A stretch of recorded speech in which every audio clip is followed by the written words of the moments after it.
আমি উসমানের কোনো আমল নাই, আমি উসমানের কোনো যোগ্যতা নাই। এ যুগাদিয়ার মুসলমান, আল্লাহ রাব্বুল আলামিন দুনিয়াতে থাকতে সাহাবায়ে কেরামদেরকে 10 জন সাহাবায়ে কেরামদেরকে জান্নাতের সার্টিফিকেট দিয়েছিলেন। তার মধ্য থেকে হযরত উসমান রাদিয়াল্লাহু তাআলা আনহুকে সার্টিফিকেট দিয়েছিলেন, হযরত আবু বকরকে সার্টিফিকেট দিয়েছিলেন, হযরত উসমান ও হযরত উমর রাদিয়াল্লাহু তাআলা আনহুকে সার্টিফিকেট দিয়েছিলেন। তারপরেও কিন্তু জাহান্নামের কথা স্মরণ করে করে, কবরের কথা স্মরণ করে করে চোখের পানি চারতোয়ান কান্তরে মুসলমান। এই জন্য হযরত উসমান গনি রাদিয়াল্লাহু তাআলা আনহু বলেন যে কবরে ধরা খেয়ে যাবে, সে মিজানে ধরা খেয়ে যাবে, সে পুলসিরাতে ধরা খেয়ে যাবে, সব জায়গায় ধরা খেয়ে যাবে। এই জন্য আমি চোখের পানি চারিয়ে কান্দি। এ আমার বন্ধুগণ, আল্লাহ রাব্বুল আলামিন পবিত্র কুরআনুল কারীমের ভিতরে বলেন, ইয়া আইয়ুহাল্লাযীনা আমানুত্তাকুল্লাহা হাক্কা তুকাতিহি ওয়া লা তামুতুন্না ইল্লা ওয়া আনতুম মুসলিমুন। আল্লাহ রাব্বুল আলামিন বলেন, মুসলমান না হয়ে অন্ধকার কবরে আসিও না। এ আমার বন্ধুগণ, হযরতে আম্মা জান কাদিজাতুল কুবরা রাদিয়াল্লাহু তাআলা আনহা ইন্তিকালের পূর্ব মুহূর্তে চোখের পানি চারে আর কান্দে, হাওমাও করে কান্দে আর কান্দে। আমার বন্ধুগণ, আম্মা জান কাদিজাতুল কুবরা রাদিয়াল্লাহু তাআলা আনহা হাওমাও করে কান্দে। আম্মা জান কাদিজাতুল কুবরা রাদিয়াল্লাহু তাআলা আনহার কান্না দেখে হযরতে ফাতেমা রাদিয়াল্লাহু তাআলা আনহা দৌড় দিয়ে মসজিদের নববীর কাছে যান, গিয়ে বলতেছেন, আব্বা জান, ও আমার কলিজার টুকরা আব্বা জান, আমার আম্মা জান। হুবাইয়া হুবাইয়া জমিনের ভিতর গর্ব দিয়ে কান্নাকাটি করতেছে, গো আব্বা জান, আপনি তাড়াতাড়ি বাসায় চলে আসেন, বাড়িতে চলে আসেন। আল্লাহর পয়গম্বর জনাবে মুহাম্মদুর রাসূলুল্লাহ সাল্লাল্লাহু আলাইহি ওয়াসাল্লাম যখন হুজরা থেকে, মসজিদ থেকে যখন আল্লাহর পয়গম্বর চলে আসলেন আয়েশা থেকে, হযরতে আয়েশা হযরতে কাদিজাতুল কুবরা রাদিয়াল্লাহু তাআলা আনহু মাটির ভিতর গোর পেরে উম্মতের মতো কাঁদতেছেন। আল্লাহর পয়গম্বর বলেন, হে আমার কলিজার টুকরা স্ত্রী, কি কারণে তুমি চোখের পানি চরোয়ার কান্দো? এ আইয়ো এ কাদিজা, আমার সাথে একটু বলো, আমার সাথে একটু বলো। এ যুগাদিয়ার মুসলমান, পর্দার আড়ালের মা হযরতে কাদিজাতুল কুবরা রাদিয়াল্লাহু তাআলা আনহা তো একজন মহিলা ছিলেন। যখন আল্লাহর পয়গম্বর জনাবে মুহাম্মদুর রাসূলুল্লাহ সাল্লাল্লাহু আলাইহি ওয়াসাল্লাম যখন এই কথা বললেন, আল্লাহর পয়গম্বরের কাছে বলতেছেন, ইয়া রাসূলুল্লাহ, ইয়া হাবিবাল্লাহ, জাহান্নামের কথা স্মরণ হয়ে গেছে আমার। অন্ধকার কবর, ডাইনে মাটি, বামে মাটি, নিচে মাটি বিছানা। অন্ধকার কবরে কিভাবে থাকবো? অন্ধকার কবরে সাথী নাই, বাতি নাই, কিছু নাই। আমি যখন দুনিয়ার হায়াতের জিন্দেগির ভিতর থেকে চলে যাব, ওগো আল্লাহর পয়গম্বর, আমি 40 বছরের বুড়ি কাদিজাকে, আমি 40 বছরের বৃদ্ধা কাদিজাকে আপনি আল্লাহর পয়গম্বর 25 বছরের যুবক হয়ে আপনি আমাকে বিবাহ করেছিলেন। কিন্তু আপনার কাছে আমার কিছু আবদার, আপনার কাছে আমার কিছু কথা। আমি যখন দুনিয়ার জমিন থেকে ইন্তেকাল করব, দুনিয়ার জমিন থেকে চলে যাব, কিন্তু রে আল্লাহর পয়গম্বর, আমার সর্বশেষ ইচ্ছা হলো কবরের সওয়াল জবাব আমি কিভাবে দিব? মুনকার নেকির ফেরেশতারা যখন সওয়াল জবাব নেওয়ার জন্য আসবে, আমি দিতে পারবো না। আমার মনে হয় আল্লাহর পয়গম্বর কাফনের পরিবর্তে আমার ইচ্ছা হয় আপনার শরীরের জুব্বা মুবারক দিয়ে আমার কাফন চড়াবেন, আমাকে কবরে নিয়ে যাইবেন। এ মুসলমান ইমানদার আল্লাহর গোলাম, আল্লাহর পয়গম্বরের স্ত্রী আম্মা জান খাদিজাতুল কুবরা রাদিয়াল্লাহু তাআলা আনহা যখন এই কথা বললেন, আল্লাহর পয়গম্বর বলেন, কোনো টেনশনের কারণ নাই রে খাদিজা, কোনো টেনশনের কারণ নাই রে খাদিজা। আপনার শরীরের জুব্বা মুবারক দিয়ে আমাকে কাফন পরাইয়া আমাকে দাফন শেষ করবেন। তারপরে এখানে শেষ নয় রে আমার বন্ধুগণ, মাটি যখন শেষ হয়ে যাবে, কবর খনন করা শেষ, মাটি চালিয়ে দেওয়া শেষ হয়ে যাবে, তখন কবরের পাশে আপনি বসে থাকবেন, কেউ যখন সকলেই চলে আসবে আপনি কবরের পাশে বসে থাকবেন। মুনকার নাকির ফেরেশতারা যখন আমার সওয়াল জবাব করার জন্য আসবে তখন আপনি আমার জবাব দিয়ে দিবেন। আল্লাহর পয়গম্বর বলেন, খাদিজা তোমার চিন্তার কারণ নাই, তোমার পেরেশানির কারণ নাই। দুনিয়াতে থাকতেই তোমাকে আল্লাহ রাব্বুল আলামিন জিবরাইল আলাইহিস সালাতু ওয়াস সালামের মাধ্যমে গারে হেরার ভিতর যখন 40 বছরের বুড়ি খাদিজা এই অত উঁচা পাহাড়ের ভিতর যখন টুকরি টুকরি করে একটি বাড়ির ভিতর করে আমার জন্য খাবার নিয়ে যাইতা, لئن شكرتم لأزيدنكم ولئن كفرتم إن عذابي لشديد।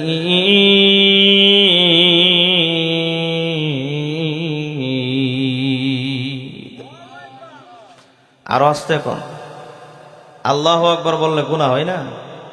না, মনে হয় যুগাদি আর নয়াপাড়ার মানুষের আল্লাহু আকবার বললে গুনাহ হয়। আল্লাহ রাব্বুল আলামিন বলেন, বান্দা যে যত বেশি আমি রব্বুল আলামিনের কাছে শুকরগুজার করবে, আমি বান্দাকে নিয়ামত বাড়িয়ে দেওয়ার জন্য আমি রব্বুল আলামিন যথেষ্ট হয়ে যাই। কার কথা? এই জন্য রে মুসলমান ভাইরা আমার, আল্লাহ রাব্বুল আলামিন বলেন, لئن شكرتم لأزيدنكم ولئن كفرتم إن عذابي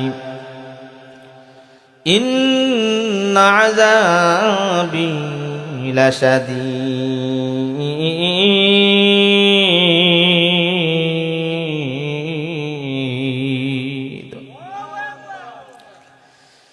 এই জন্য রে যুগাদিয়ার মুসলমান,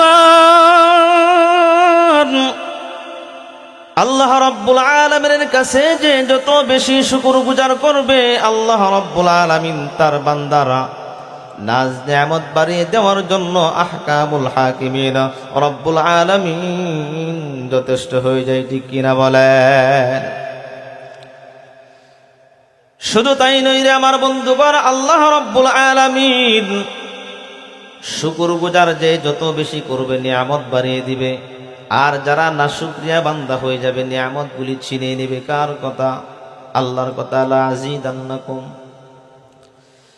আজকে যুগদিয়া নয় পারা মাহফিল দেওয়ার পিছনেও কিন্তু একটা উদ্দেশ্য রয়েছে। কবরস্থানের উন্নতি কল্পে মাহফিল দেওয়ার ব্যবস্থা করা হয়েছে, মাহফিল দেওয়া হয়েছে। ঠিক কিনা বলেন? আমাকে আপনাকে আল্লাহ রাব্বুল আলামিন বানানোর পরেও কিন্তু একটা উদ্দেশ্য নেই। আল্লাহ রাব্বুল আলামিন বানিয়েছেন। আল্লাহ রাব্বুল আলামিন পবিত্র কুরআনুল কারীমের ভিতর আলোচনা করলেন। আল্লাহ রাব্বুল আলামিন বলেন, আফাহাসিবতুম আন্নামা খালাকনাকুম আবাসাও ওয়া আন্নাকুম ইলাইনা লা তুরজাউন।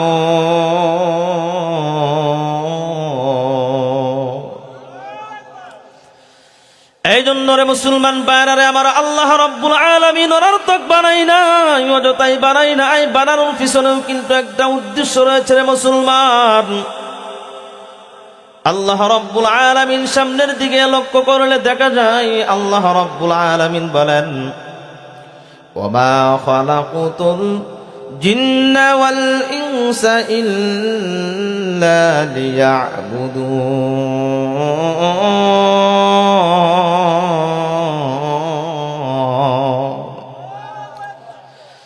আল্লাহ রাব্বুল আলামিন বলেন, জিন এবং ইনসান দুইটা জাতিকে আমি বানিয়েছি আমার দাসত্ব করার জন্য, আমার গোলামি করার জন্য, আমার কুদরতিভাবে সিজদা করার জন্য। কিন্তু দুঃখের বিষয় রে মুসলমান, আল্লাহ রাব্বুল আলামিনের কুদরতিভাবে সিজদা করা বাদ দিয়ে আমরা দলে দলে অন্তর্ভুক্ত হয়ে মাজারের দিকে দাফিত হয়ে যাচ্ছি।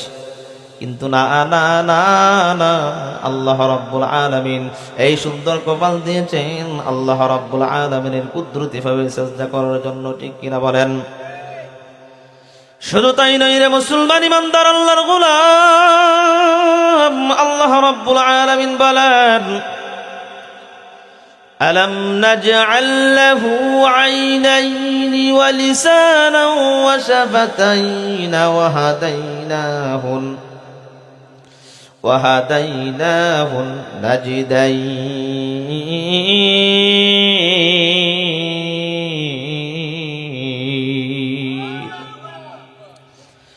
আল্লাহ রাব্বুল আলামিন বলেন, এ দুনিয়ার ইমানদার আল্লাহর গোলাম,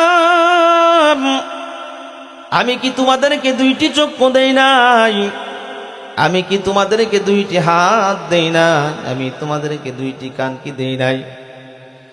এ তামাম পৃথিবীর মানুষ, আল্লাহ রাব্বুল আলামিন বলেন, যে দুইটি চক্ষু দিয়েছি, চক্ষু দিয়ে তুমি আমার পৃথিবী জমিন দেখো, আসমান দেখো, জমিন দেখো, কুল কায়নাত দেখো, ঠিক কিনা বলেন? যে জবানটুকু আমি রব্বুল আলামিন দিয়েছি আমার বন্ধুগণ, দুই টুটের মাঝখানের নরম জিহ্বাটুকু তুমি যেভাবে কথা বলতে চাও সেইভাবে সার্ভিস দিয়ে থাকে। যেমন মাইকওয়ালা যেভাবে মাইক সিস্টেম করবে সেইভাবে সার্ভিস দিবে, ঠিক কিনা বলেন?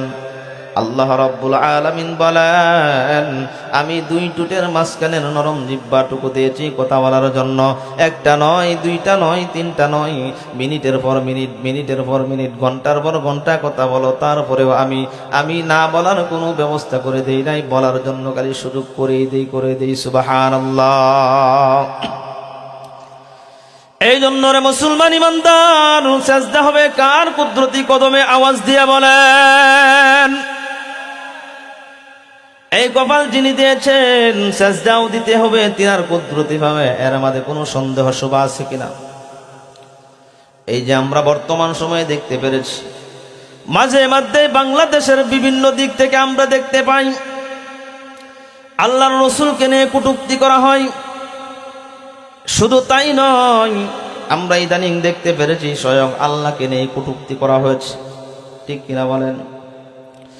এ যুগাদি আর মুসলমান, স্পষ্ট পয়গাম দিয়ে যাই রে বাবা, যে আল্লাহকে নিয়ে কটূক্তি করবে, নীল আকাশের নিচে জমিনের উপরে, সে কোনো মুসলমান হইতে পারে না। সে নাস্তিক, বন্ড, মাজার পূজারী, সিন্নি পূজারী, ঠিক কিনা বলেন? আবার এক শ্রেণীর নামদারি আলেম আলাউদ্দিন জিহাদি, তার নাম আমি রেখেছি আলাউদ্দিন জিলাফি, ঠিক কিনা বলেন? তার নাম আমি রেখে দিয়েছি আলাউদ্দিন জিলাফি। সে এই রকমের বন্ড কিছু সুন্নি নামক বন্ড কিছু উলামায়ে কেরাম এই আবুল বাউল ফাউল সরকারের সাথে দাঁড়িয়েছে, তাদের জন্য প্রতিবাদ করতেছে, রাস্তায় ঘাটে মানববন্ধন করতেছে, ঠিক কিনা বলে?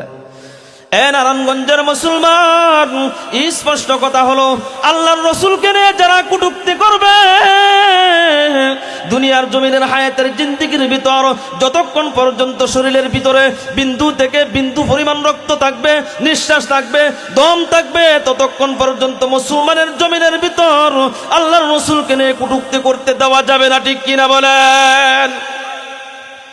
শুধু তাই নয় রে আমার বন্ধুগণ, আল্লাহ রাব্বুল আলামিনকে নিয়ে যে কটূক্তি করেছে, এই যে আবুল সরকার বললেও তো কিরকম জানি শোনা যায়, আউল বাউল ফাউল, আল্লাহ রাব্বুল আলামিনকে নিয়ে কটূক্তি করেছে। আমি বর্তমান সময়ের অবর্তনকালীন সরকার ইউনূস সাহেবকে বলতে চাই, এ চাচা ইউনূস, আপনি ভালো করে শুনুন, ভালো করে তদন্ত করুন। আজকে যদি মুসলমান 92% মুসলমানের দেশের ভিতর আল্লাহর রাসূলকে নিয়ে কিভাবে কটূক্তি করা হয়, আল্লাহর রাসূলকে নিয়ে কিভাবে কটূক্তি করা হয়, আল্লাহ রাব্বুল আলামিনকে নিয়ে কিভাবে অবমাননা করা হয়, যদি 92% মুসলমানের দেশে মুসলমানের সন্তানরা যদি অল্প অল্প করে প্রস্রাব করে দেয়, ইহুদি নাসারারা 8% ইহুদি নাসারা বৌদ্ধ খ্রিস্টান যা আছে প্রস্রাবের সাথে বেশি যাইতে বাধ্য হবে, ঠিক কিনা বলেন? স্পষ্ট বলে যায়, আল্লাহর রাসূলের কটূক্তিকারীদেরকে যদি বাইতুল মুকাররমের সামনে যদি মুসলমান একটা অবমাননাকারীদেরকে ফাঁসির কাস্টে ঝুলানো হইতো, তামাম পৃথিবী দেখতো, তামাম বিশ্বের মানুষ দেখতো, রাসূলকে নিয়ে কোনোদিন কটূক্তি করার দুঃসাহস পাইতো না, আল্লাহকে নিয়ে কটূক্তি করার দুঃসাহস পাইতো না। আজকে আবুল সরকারের স্পষ্ট বলতে চাই রে আমার বন্ধুগণ, মুসলমানের কুনারের দাবি, মুসলমানের জীবনের দাবি, যে আল্লাহকে নিয়ে কটূক্তি করেছে, বাইতুল মুকাররমের সামনে পাশের কাষ্ঠে জনতার সামনে যদি তাকে পাশের কাষ্ঠে ঝুলানো হইতো, এখান থেকে প্রত্যেকটা নাস্তিক মুরতাদ সুদা হয়ে যাইতো। ঠিক কিনা বলেন? কিন্তু দেখা যায় এই আউল পাউল বাউলের সাথেও কিন্তু একদল পিছে পিছে গুড়গুড় করতেছে। কারণ কি? তাদের কি মরতে হবে না? কথা বলেন। যে আল্লাহ রাব্বুল আলামিনকে নিয়ে কটূক্তি করতে পারে, সে কি না করতে পারে? তার ঈমান আছে না গেছে? কথা বলেন। সে নাস্তিক, সে মুরতাদ, সে কাফের। ঠিক কিনা বলেন? এই জন্য মুসলমান, নারায়ণগঞ্জের মুসলমান সচেতন হতে হবে। বিভিন্ন সময় আমরা দেখতে পাই বাংলাদেশের ওই দিক থেকে ওই দিক থেকে একটা ধাক্কা চলে আসে। মুসলমান কি সজাগ আছে কি নাই? আমরা কি সজাগ আছি না ঘুমিয়ে গিয়েছি? কথা বলেন। সজাগ আছি তো নাকি? সজাগ থাকতে হবে। কার জন্য সজাগ থাকতে হবে? আল্লাহর জন্য। আল্লাহকে যারা নিয়ে অবমাননা করবে, কটূক্তি করবে, সে যেই হোক না কেন, যদি সরকার হয়, আল্লাহকে নিয়ে যে অবমাননা করবে, সরকার হলে আমরা সরকারকেও ছাড় দিতে আমরা ছাড় দিব না। কি পারবো তো? ইনশাআল্লাহ আমরা তৈরি আছি তো।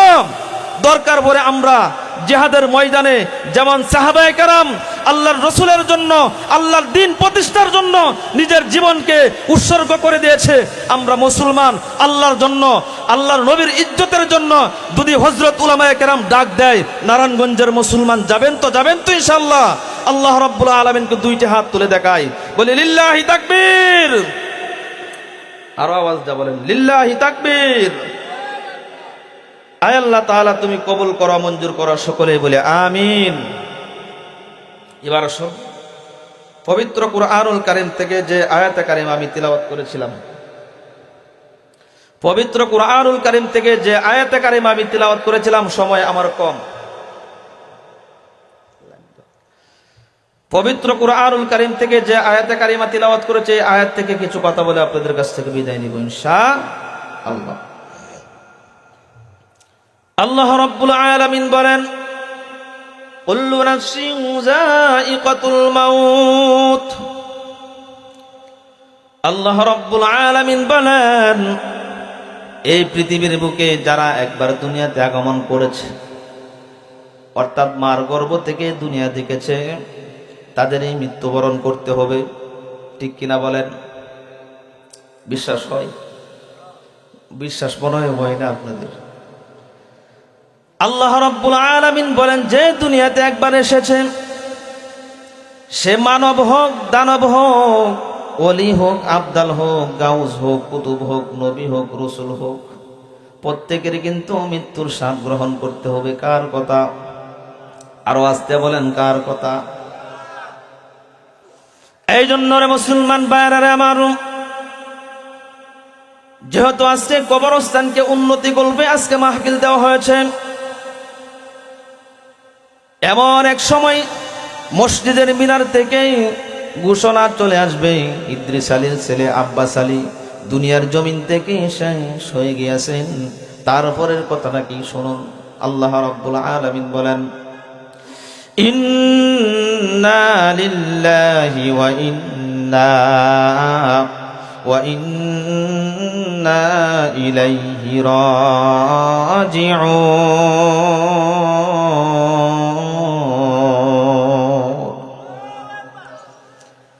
মসজিদের মিনার থেকে যখন ইদ্রিস আলীর ছেলে আব্বাস আলী ইন্তিকাল করিয়াছেন, তখন কিন্তু এই আয়াতে কারিমা পড়ে, ইন্না লিল্লাহি ওয়া ইন্না ইলাইহি রাজিউন।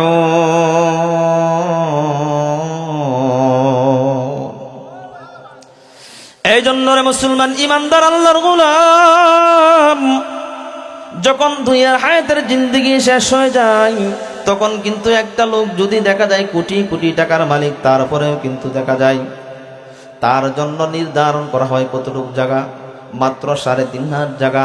আর যে আজকে কবরস্থানের উন্নতি কল্পে, যে কবরস্থানের উন্নতি কল্পে যে মাহফিলের আয়োজন করা হয়েছে, আপনি আমার হায়াতের জিন্দেগির শেষ মুহূর্তটাকে আল্লাহ রাব্বুল আলামিন এই যে কবরস্থানের উন্নতি কল্পে মাহফিল দেওয়া হয়েছে, যখন দুনিয়ার হায়াতের জিন্দেগি শেষ হয়ে যাবে, মৌতের ঘাটে আমরা লেগে যাব, তখন কিন্তু আপনি আমার জন্য 10 তলার মালিক বলেন, 20 তলার মালিক বলেন, লক্ষ লক্ষ কোটি কোটি টাকার মালিক বলেন রে মুসলমান, কিন্তু দেখা যায় আপনি আমার জন্য নির্ধারণ করা হয়েছে মাত্র 3.5 হাত জায়গা, ঠিক কিনা বলেন?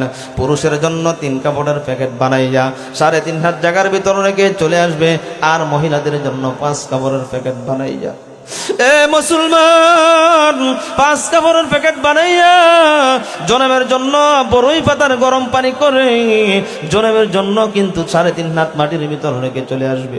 একদিন সন্তান যাবে, 2 দিন সন্তান যাবে, একদিন সন্তান কানবে, 2 দিন সন্তান কানবে রে মুসলমান। যে আদরের স্ত্রী স্বামী যতক্ষণ রাত্রে যখন বাড়িতে না আসে ততক্ষণ পর্যন্ত স্ত্রীর চোখে ঘুম থাকে না, কিন্তু দেখা যায় রে আমার বন্ধুগণ, এই স্ত্রী একদিন কানবে, 2 দিন কানবে, 3 দিন কানবে, 4 দিনের মাথায় কিন্তু আর কানবে না রে আমার বন্ধুগণ। এই জন্য আমার বন্ধুগণ, নিজের আমল দিয়ে নিজেকে সাজাইতে হবে পরকালের জিন্দেগি, ঠিক কিনা বলেন? নিজের আমল যদি ভালো হয়, ঈমান যদি ভালো হয়, তাহলে আল্লাহ রাব্বুল আলামিনের কাছে আমরা দোয়া চাইব না, আর না হয়তো কিন্তু দোয়া চাইতে হবে, ঠিক কিনা বলেন? আল্লাহর পয়গম্বর জনাবে মুহাম্মদুর রাসূলুল্লাহ সাল্লাল্লাহু আলাইহি ওয়াসাল্লাম বলেন, আল কবরু রাউদাতুম মিন রিয়াদিল জান্নাহ আও হুফরাতুম মিন হুফারিন নার। কারো জন্য কবরটা হয়ে যাবে জান্নাতের বাগান, আবার কারো জন্য কবরটা হয়ে যাবে জাহান্নামের গর্তরে। মুসলমান, এ যুগাদিয়ার মুসলমান, নারায়ণগঞ্জ 2500-এর মুসলমান, আল্লাহ রাব্বুল আলামিনের কাছে কোনো এক পর্যায়ে আল্লাহ রাব্বুল আলামিন জিজ্ঞাসা করবেন, এ জিব্রাইল, নীল আকাশের নিচে জমিনের উপরে অবশিষ্ট কয়জন আছে দুনিয়ার হায়াতের জিন্দেগির ভিতর?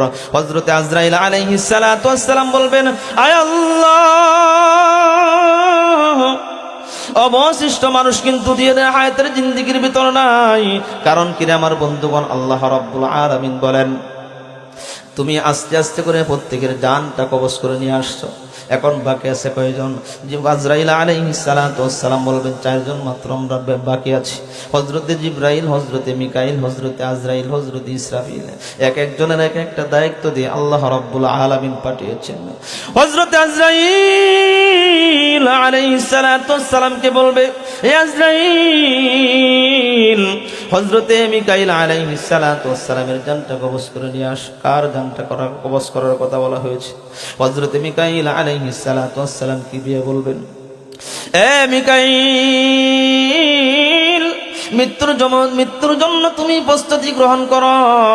মিকাইল আলাইহিস সালাতু ওয়াস সালাম বলেন, আমি প্রস্তুত আছি মৃত্যুর জন্য প্রস্তুত আছি। আমার বন্ধুগণ, আপনারা প্রস্তুত আছেন কিনা? হযরতে জিবরাইল আজরাইল আলাইহিস সালাতু ওয়াস সালাম মৃত্যুর জন্য প্রস্তুতির কথা বলা হবে, যুগাদিয়ার মুসলমানদের কি বলবে কিনা? কথা বলেন, বলবে কিনা? না না না, বলবে না আমার বন্ধুগণ। যদি সেইভাবে জীবনটাকে পরিচালনা করতে পারি, সুন্দরভাবে সাজাইতে পারি, তাহলে বলবে, ঠিক কিনা বলেন? আর যদি শিয়াল কুকুরের মতো জীবন যাপন কাটাই, তাহলে কিন্তু 1 সেকেন্ডের জন্য, 1 মুহূর্তের জন্য জিজ্ঞাসা করবেন না। হযরত আজরাইল আলাইহিস সালাতু ওয়াস সালাম বলবেন, আল্লাহ, মিকাইল আলাইহিস সালাতু ওয়াস সালামের জানটা কিন্তু আমি কবজ করে নিয়ে এসেছি। হযরতে আজরাইল আলাইহিস সালাতু ওয়াস সালাম বলবেন, অবশিষ্ট আমরা 3 জন রয়েছি। কয়জন রয়েছে? 3 জন রয়েছে। হযরত ইসরাফিলের জান কবজ করে আল্লাহ তাআলার কাছে নিয়ে গিয়েছেন। তারপরে হযরতে জিবরাইল আলাইহিস সালাতু ওয়াস সালামের জানটা কবজ করে নিয়ে যাবে। হযরতে আজরাইল আলাইহিস সালাতু ওয়াস সালামকে বলবেন, আজরাইল রে, তামাম পৃথিবীর ভিতর দুনিয়ার শুরু থেকে শেষ পর্যন্ত অনেকের জান তুমি কবজ করেছ, এখন তোমার জান তুমি নিজেই কবজ করে দেখিয়ে দাও। এ আমার বন্ধুগণ, মৃত্যু থেকে কেউ রেহাই পাবে না। হযরত আজরাইল কাঁপতে কাঁপতে তত্তর করতে থাকবে, আল্লাহ, এইটা কিরকম কথা, এইটা কিরকম কথা, আমার জান আমার নিজের কবজ করতে হবে। আশ্চর্য হয়ে যাবে, ভয়ে আতঙ্কিত হয়ে যাবে। আল্লাহ রাব্বুল আলামিন বলেন, কুল্লু মান আলাইহা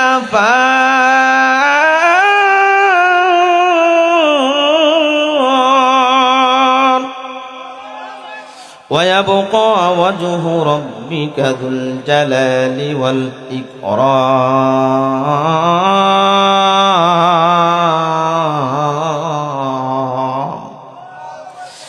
আল্লাহ রাব্বুল আলামিন বলেন, নীল আকাশের নিচে জমিনের উপরে কিছুই থাকবে না, একমাত্র থাকবো আমি আল্লাহ। কে থাকবে? এই জন্য রে মুসলমান ভাইরা আমার, আল্লাহ রাব্বুল আলামিন হায়াতের জিন্দেগি আমাদেরকে সীমিত সময় দিয়ে পাঠিয়েছেন, ঠিক কিনা বলুন? এই সীমিত সময়ের ভিতর আমরা আখিরাতের জন্য কিছু বাজার এবং কিছু পুঁজি তৈরি করতে হবে, কি হবে না? এই জন্য রে মুসলমান ভাইরা আমার, আল্লাহ রাব্বুল আলামিনের পয়গম্বরের সাহাবী, আল্লাহর পয়গম্বরের সাহাবী হযরত উসমান রাদিয়াল্লাহু তাআলা আনহু কবরের পাশ দিয়ে যখন যাইতেন, চোখের পানি ছেড়ে কাঁদতেন। হুফাইয়া হুফাইয়া চোখের পানি ছাড়তেন আর কাঁদতেন। কারণ হলো রে আমার বন্ধুগণ, মুসলমানের জন্য সবচাইতে প্রথম ঘাঁটি হবে কবর। কবর যদি কোনো মুসলমান ধরা খেয়ে যায়, সে সব জায়গায় ধরা খেয়ে যাবে, ঠিক কিনা বলেন? হযরতে উসমান রাদিয়াল্লাহু তাআলা আনহু কবরের পাশ দিয়ে যখন যাইতেন, কাঁদতেন আর কাঁদতেন, চোখের পানি ছাড়তেন, আর চোখের পানি পরে পরে দাড়ি মুবারক ভিজে যাইত। সাথের সঙ্গী সাথীরা জিজ্ঞাসা করতো, হুজুর বুঝতে পারলাম না, জাহান্নামের আলোচনা যখন করেন এত পরিমাণ কান্না কান্দেন না, কিন্তু যখন কবরের পাশ দিয়ে যান এত চোখের পানি কেন ছাড়েন? হযরত উসমান গনি রাদিয়াল্লাহু তাআলা আনহু চোখের পানি ঝরে বলেন, এ সঙ্গী সাথীরা, আল্লাহর পয়গম্বর জনাবে মুহাম্মদুর রাসূলুল্লাহ সাল্লাল্লাহু আলাইহি, আমি উসমানের কোনো আমল নাই, আমি উসমানের কোনো যোগ্যতা নাই। এ যুগাদিয়ার মুসলমান, আল্লাহ রাব্বুল আলামিন দুনিয়াতে থাকতে সাহাবায়ে কেরামদেরকে 10 জন সাহাবায়ে কেরামদেরকে জান্নাতের সার্টিফিকেট দিয়েছিলেন। তার মধ্য থেকে হযরত উসমান রাদিয়াল্লাহু তাআলা আনহুকে সার্টিফিকেট দিয়েছিলেন, হযরত আবু বকরকে সার্টিফিকেট দিয়েছিলেন, হযরত উসমান ও হযরত উমর রাদিয়াল্লাহু তাআলা আনহুকে সার্টিফিকেট দিয়েছিলেন। তারপরেও কিন্তু জাহান্নামের কথা স্মরণ করে করে, কবরের কথা স্মরণ করে করে চোখের পানি চারতোয়ান কান্তরে মুসলমান। এই জন্য হযরত উসমান গনি রাদিয়াল্লাহু তাআলা আনহু বলেন, যে কবরে ধরা খেয়ে যাবে, সে মিজানে ধরা খেয়ে যাবে, সে পুলসিরাতে ধরা খেয়ে যাবে, সব জায়গায় ধরা খেয়ে যাবে। এই জন্য আমি চোখের পানি চারি আর কান্দি। এ আমার বন্ধুগণ, আল্লাহ রাব্বুল আলামিন পবিত্র কুরআনুল কারীমের ভিতরে বলেন, ইয়া আইয়ুহাল্লাযীনা আমানুত্তাকুল্লাহা হাক্কা তুকাতিহি ওয়া লা তামুতুন্না ইল্লা ওয়া আনতুম মুসলিমুন।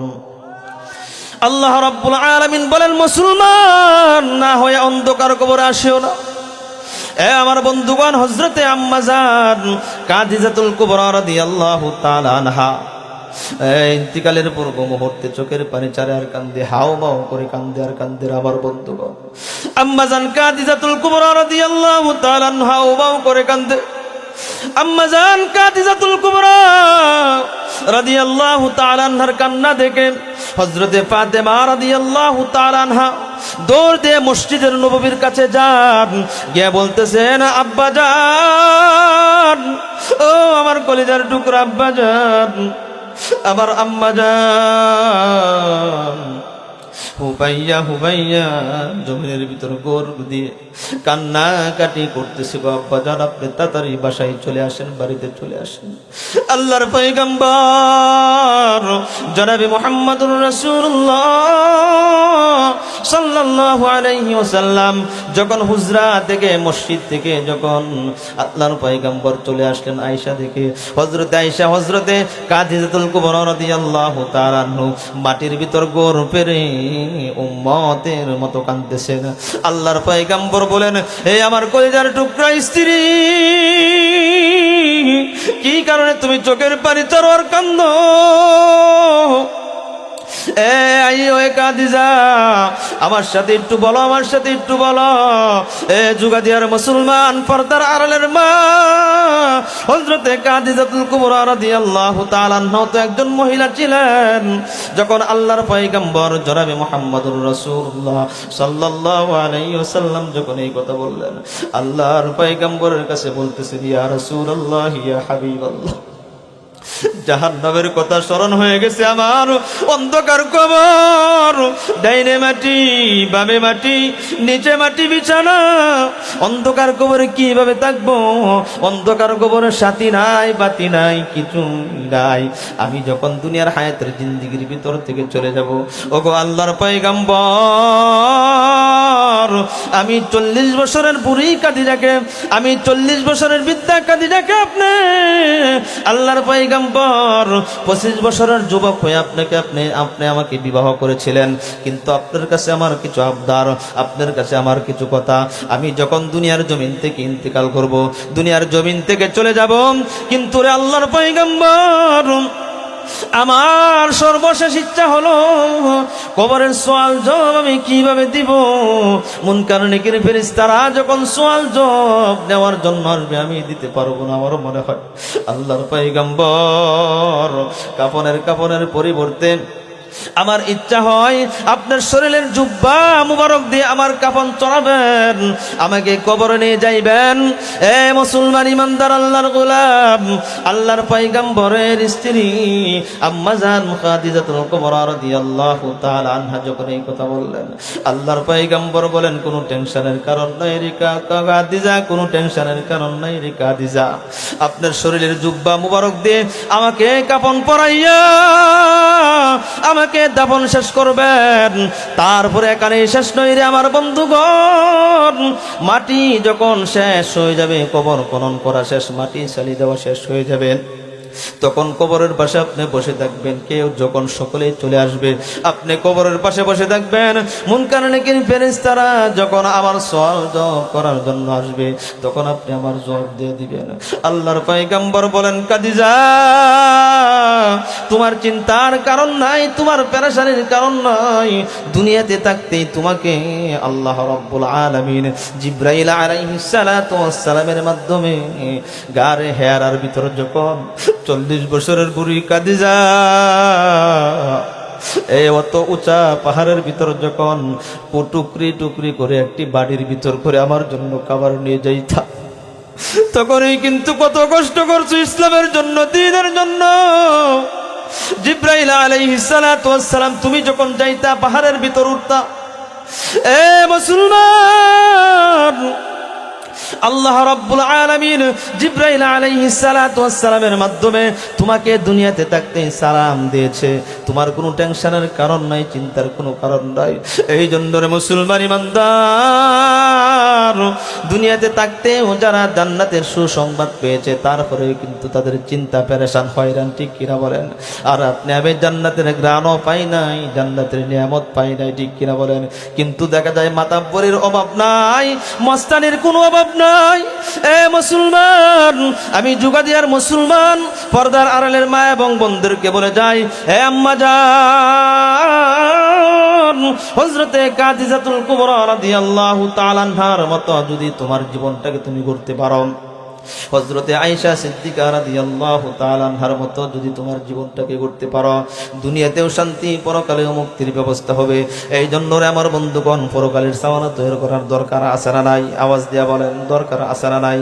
কারণ আল্লাহ রাব্বুল আলামিন বলেন, কুল্লু নাফসিন যায়িকাতুল মাউত। আল্লাহ রাব্বুল আলামিন বলেন, দুনিয়াতে যে একবার দুনিয়াতে পদার্পণ করবে, আছে দানব হোক, মানব হোক, ওলি হোক, আবদাল হোক, যাই কিছু হোক না কেন, দুনিয়ার সাত্বিকতা রেখে অন্ধকার কবরের বাসিন্দা হওয়া লাগবে কিনা? এই জন্য রে মুসলমান বাইরে আমার আল্লাহর পয়গম্বর বলেন, ডাইনে মাটি বামে মাটি নিচে মাটি বিছানা। আমার বন্ধুগণ, আল কবরু রাউদাতুম মির রিয়াদিল জান্নাহ আও হুফরাতুম মিন হুফারিন নার। কবরটা কারোর জন্য জান্নাতের বাগান হয়ে যাবে, আবার কবরটা কারোর জন্য জাহান্নামের গর্ত হয়ে যাবে। এই আমার বন্ধুগণ, দুনিয়াতে থাকতে কবরটাকে জান্নাতের বাগান করার দরকার আছে না নাই? আওয়াজ দিয়ে বলেন, আওয়াজ হয়নি, আরো জোরে বলেন। জান্নাতের বাগান যদি করতে চাও মসজিদে গিয়ে 5 ওয়াক্ত নামাজ পড়তে হবে। জান্নাতের বাগান যদি করতে চাও পর্দা করতে হবে। জান্নাতের বাগান যদি করতে চাও সুন্দরভাবে চলতে হবে। জান্নাতের বাগান যদি সাজাইতে চাও মিথ্যা কথা বলা যাবে না। জান্নাতের বাগান যদি সাজাইতে চাও সুদের সাথে কারবারি করা যাবে না, জিনার সাথে টাকা যাবে না, ব্যভিচারী করা যাবে না, মানুষকে জুলুম করা যাবে না, মানুষকে অত্যাচার করা যাবে না, ঠিক কিনা বলেন? তাহলে আল্লাহ তাআলা তোমার কাজের বিনিময়ে রাজি হয়ে যাবেন, খুশি হয়ে যাবেন, আর বিনিময়ে আল্লাহ রাব্বুল আলামিন তোমার পরকালের জিন্দেগি সুন্দর করে দেওয়ার জন্য আল্লাহ তাআলা বাধ্য হবেন, ঠিক কিনা বলেন? আর না হয়তো আল কবরু রাউদাতুম মির রিয়াদিল জান্নাহ আও হুফরাতুম মিন হুফারিন নার, আর যদি কবরটা যদি জাহান্নামের টুকরা হয়ে যায়, আহা কানতে কানতে চোখের পানি শেষ হয়ে যাবে। হাদিসের ভিতর চলে এসেছে কানতে কানতে চোখের পানি শেষ হয়ে যাবে, চোখ দিয়ে রক্ত পড়বে। আমার বন্ধুগণ, এমন কান্না কানবে কানতে কানতে জীবন তামা তামা হয়ে যাবে, তারপরেও কান্না ফুরাবে না। এই জন্য রে আমার মুসলমান ইমানদার আল্লাহর গোলাম, আমরা কি অন্ধকার কবরে গিয়ে কানতে চাই না হাসতে চাই? আরো আসতে বলেন, কানতে চাই না হাসতে চাই? এই জন্য কবি বলেন, এমন জীবন করিয়ে গঠন মরিলে কাঁদিবে হাসিবে ভুবন। এমন জীবন করিও না গঠন মরিলে কাঁদিবে হাসিবে ভুবন, ঠিক কিনা বলেন? মানুষের মৃত্যুতে মানুষ কান্দে, শুধু তাই নয়, মানুষের মৃত্যুতে গাছপালা তরুলতা সব কিছু কান্দে, কিন্তু আবার মানুষের মৃত্যুতে মানুষ খুশি হয়, ঠিক কিনা বলেন? আমরা দেখেছি করোনাকালীন সময় মানুষ যখন দুনিয়া থেকে বিদায় হয়ে চলে গেছে, মানুষের মৃত্যুতে মিষ্টি বিতরণ করছে, ঠিক কিনা বলেন? দেখছেন না? এই জন্য রে মুসলমান ইমানদার আল্লাহর গোলাম, জীবনটাকে সুন্দর করে সাজাইতে হবে, সাহাবায়ে কেরামের আদর্শে দিয়ে সাজাইতে হবে, আল্লাহর পয়গম্বরের আদর্শকে লালন করতে হবে। আল্লাহর হুকুম জনাবে মুহাম্মদুর রাসূলুল্লাহ সাল্লাল্লাহু আলাইহি ওয়াসাল্লামের আদর্শ দিয়ে জীবনটাকে পরিচালনা করতে হবে, ঠিক কিনা বলেন? রাজি আছি তো ইনশাআল্লাহ? আল্লাহ তাআলা আমাদের সকলকেই, আমাদের বিশেষ আকর্ষণ চলে এসেছেন, অনেক সুন্দর কথা বলেন, আপনারা মন দিয়ে আলোচনা শুনবেন। আল্লাহ তাআলা আমাদের সকলকে প্রতিটা কথার উপর বুঝা এবং আমল করার তৌফিক দেখ, সকলে বলে আমিন। আজকে থেকে আমরা ওয়াদাবদ্ধ হয়ে যাই, 5 ওয়াক্ত নামাজ পড়বো তো ইনশাআল্লাহ? 5 ওয়াক্ত পড়বো তো? ঘুষের সাথে ঘুষ খাবো না, সুদ খাবো না, জিনা করবো না, ব্যভিচারী করবো না, পারবো তো ইনশাআল্লাহ? আল্লাহ তুমি কবুল করো, মঞ্জুর করো, সকলে বলে আমিন। ওয়া আখির দাওয়ানা আনিল হামদুলিল্লাহি রাব্বিল আলামিন। আসসালাম।